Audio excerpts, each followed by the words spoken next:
কি কইতাম, দুঃখের কথা শোনেন। কথা কইলে তো আপনারা আসলে চাইতে যাইবেন, এই ফিনে কই না অনেক কথা।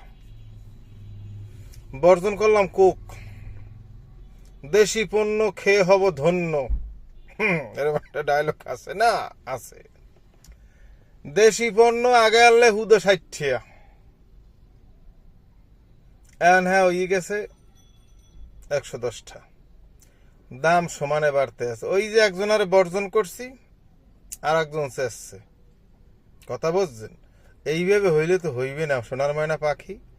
একজনকে যে বর্জন করছে দেশের মানুষ, কোককে বর্জন করছে মানুষে, এটা কি তুমি চোখে দেখছো? এখন তুমি যে দাম বাড়াই দিতে আছো, তোমারে যে বাঙালি বর্জন করতে পারবে সেটা কি তুমি বোঝো না? বোঝো ময়নাটি? এটা যা করো বুঝ জন্য করো, দাম লিমিটের ভিতরে রাখো, আর নাইলে ব্যবসা কিন্তু গুজ।